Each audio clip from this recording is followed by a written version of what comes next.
자, 여러분 안녕하세요. 마이펫 상담소 윤쌤입니다. 어미와 너무 일찍 떨어진 아이들이 주로 잘 무는 경향을 보입니다. 한 번에 착 알려주면은요, 아 하고 알아듣는 뭐 그런 기적은 일어나지 않습니다. 너무 어리잖아요. 빵살인데 뭘 하겠어요. 그죠? 어린 새끼 고양이에게요, 많은 것을 바라지 마세요.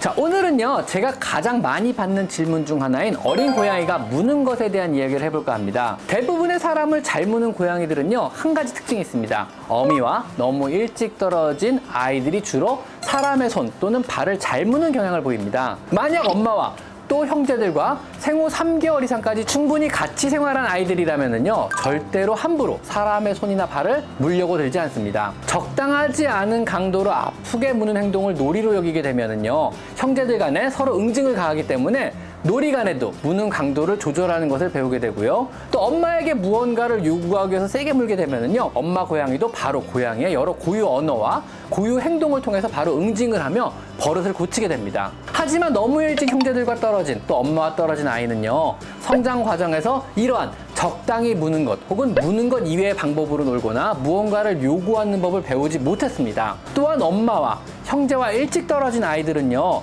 대체로 쉽게 흥분하는 성격을 가지며 모든 상황에 더욱더 민감하게 받아들이는 그런 경향이 있다 그럽니다. 이는요, 생후 3개월령까지 진행하는 신경계 발달 과정에서 충분히 안정적인 주변 상황이 이어져야 하는데, 이전에 안정적이지 못한 상황에 노출이 될 경우 민감하고 예민하며 모든 위협에 대해서 조금 더 과하게 대응하는 경향을 띠며 신경계가 발달하기 때문에 더욱더 그러합니다. 또한 젖을 뗄 때까지요, 어미 품에서 자란 고양이에 비해서 사람이나 사물을 더욱더 거칠게 무는 경향이 있습니다. 이 역시 성장 과정에서 어미로부터 적절한 놀이와 무는 훈련을 받지 못했기 때문에 그렇습니다. 그리고 엄마와 일찍 떨어져 우리 사람 손에서 자라는 과정에서 손과의 잦은 접촉이 사람의 손과 발을 자신이 가지고 놀 수 있는 물체로 인식이 되는 경향도 있다 그럽니다. 사실 이 습관은 매우 고치기가 어렵습니다.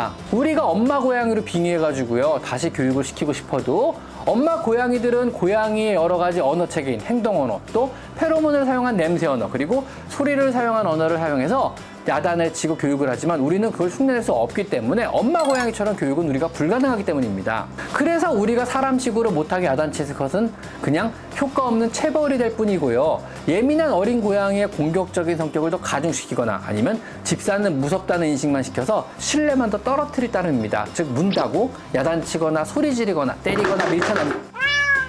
때리거나 밀쳐내면은요, 우리에 대한 신뢰만 떨어진다는 거죠. 자, 그럼 어떻게 해야 될까요? 우선은요, 어린 고양이는 당연히 문다는 인식이 필요합니다. 그리고 이런 무는 적절하지 못한 행동을 교정하는 것은요, 아주 시간이 많이 걸리고 또 끈기가 필요한 일임을 아셔야만 합니다. 한 번에 착 알려주면은요, 아 하고 알아듣는 뭐 그런 기적은 일어나지 않습니다. 너무 어리잖아요. 빵살인데 뭘 하겠어요. 그죠? 아무것도 모르고 적절한 교육을 받지 못한 어린 고양이는요, 모든 것을 물어서 요구하고 물어서 관심을 끌며 물어서 자신의 욕구를 해결하려고 합니다. 더구나 어느 정도의 강도를 물어야 이것이 적절한 놀이가 되고 이것이 적절한 요구가 되는지를 알기 못하기 때문에 집사의 관심이나 반응을 최대로 끌어내고죠, 점점 강도를 더해서 최선을 다해 무는 경향을 보입니다. 다행히도 아이가 몇 개월이 지난다면 대부분 이런 무는 행동은 없어지며 이런 것이 잘못된 철없는 행동임을 인지하겠지만은요, 이런 무는 버릇이 오래 남아서 꽤 오랫동안 집사를 괴롭히는 아이들도 있습니다. 손을 물려고 하는 애들은요, 절대로 손으로 놀아주셔서는 안 됩니다. 또한 가능한 어릴 때부터 장난감도 얌전하게 가지고 놀도록 유도를 해주셔야만 합니다. 손으로 쓰다듬거나 만져줄 때는요, 고양이가 놀려고 안 하고 또 흥분을 안 한 상태에서 만져주도록 해야만 합니다. 귀를 쫑긋 세우고 놀려고 눈을 반짝반짝거리고 관심 받으려고 이러고 있을 때 손으로 이렇게 만져주면 당연히 손을 장난감으로 인식하여 놀려고 덤비게 되는 거죠. 형제 고양이와 엎치락 뒤치락하며 물고 노는 레슬링 행위를 집사의 손으로 하려고 하는 것입니다. 자연스럽고 정상적인 어린 고양이의 놀이나 손을 물려고 한다면요, 절대로 허용해서는 안 됩니다. 장난감으로만 놀아주도록 해주셔야 합니다. 만져줄 때는요, 고양이가 흥분이 가라앉고 조용히 앉아있을 때나 아니면 졸려할 때, 스스로다가 몸을 눕히고 있다면요, 놀 의사가 없다면요, 그때나 살살 만져주시면 됩니다. 어떤 경우에도요, 집사의 손을 장난감처럼 여기게서는 절대로 안 됩니다. 또 어떤 경우에도 손을 세게 문다면요, 즉시 안 돼! 라고 단호하게 말하고 20분간 자리를 피해버립니다. 즉, 어린 고양이에게 우리가 할 수 있는 최대한의 체벌은요, 관심을 거두는 것입니다. 그럼으로써 무는 것을 통해서는 절대 원하는 것을 얻을 수 없고 즐거운 놀이도 끝이며 집사도 자리를 떠난다는 것을 꾸준하게 알려주셔야 합니다. 이때 반드시 문손을 밀어내거나 안 돼 이상의 다른 말을 더 하신다거나 하는 등의 관심이나 자극을 일절 더 이상 주어서는 안 됩니다. 야단을 친다거나 손으로 밀어내는 행동도요, 어린 이 빵살짜리 고양이에게는요, 그저 관심이고 놀이로 받아들이기 때문입니다. 활발한 어린 고양이가 형제와 일찍 떨어지면은요, 많은 경우 굉장히 거칠게 놀게 됩니다. 주로 쫓고 쫓기는 놀이에 열광을 하며 무언가를 물고 늘어지는 그런 싸움 같은 놀이에 열광을 하게 됩니다. 같은 비슷한 체구의 형제들과 엎치락 뒤치락하며 레슬링을 하며 기술을 겨루는 것을 못하기 때문에 더 자극적으로, 더 단순하게 놀려고 에너지를 발산하는 그러한 행위에 들어갑니다. 하지만은요, 이런 행동에 혹시 놀라거나 제재를 가할 필요는 없습니다. 이거는 시간이 지나고 보다 다채로운 주변의 자극과 새로운 흥미로운 것에 눈에 뜨게 되면은요, 자연스럽게 이런 과정을 수그러들게 됩니다. 이를 위해서요, 이러한 에너지를 조금 더 자연스럽게 발산시키기 위해서 조금 더 다양한 흥미거리와 다양한 장난감을 제공하고 고양이가 타고 놀고 숨고 올라가고 내려갈 수 있는 다양한 공간을 구현해 주시면 더욱더 좋습니다. 여러 상자들이나 캣타워나 숨숨집도 좋으며 책장 한 켠은 비워 치워 주시고요, 타고 올라갈 곳도 많이 만들어 주세요. 그러면은요, 공격적인 성향의 놀이보다는요, 다른 모험을 즐기며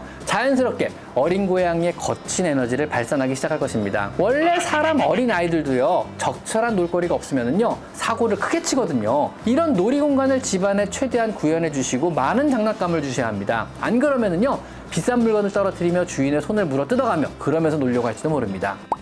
아마 어린 고양이의 이런 여러 행동들이요, 여러분의 생각과는 달라서 당황하실 일이 많을 것입니다. 여러분과 함께 생활하기에 적절하지 못한 행동들도 있을 것입니다. 함께 행복한 생활을 하기 위해서는요, 물론 적절한 규칙과 예의를 가르쳐야만 합니다. 아직 어린 고양이는요, 무엇이 올바른 행동인지 또 적절한 행동인지 당연히 모릅니다. 시간을 두고 천천히 가르치며 느긋하게 기다려야만 합니다. 고양이가 무엇이 옳고 그른지 알 거라는 생각, 고의적으로 나를 약 올리기 위해서 못되게 군다는 생각도 잘못된 생각들입니다. 규칙을 알려주지 않으면요, 고양이는 어떤 행동이 올바른지 올바르지 못한지 당연히 평생 모릅니다. 어린 새끼 고양이에게요, 많은 것을 바라지 마세요. 못된 고양이가 있는 게 아니고요, 아직 적절히 교육받지 못한 어린 고양이만 있을 뿐입니다. 가르쳐야 알아요. 빵살이잖아요, 그죠? 자, 오늘은 어린 고양이가 왜 무는지, 왜 적절치 못한 행동을 해서 우리를 속상하게 하는지에서 한번 이야기해봤습니다. 자, 오늘은 여기까지 마이펫 상담소 윤쌤입니다. 감사합니다.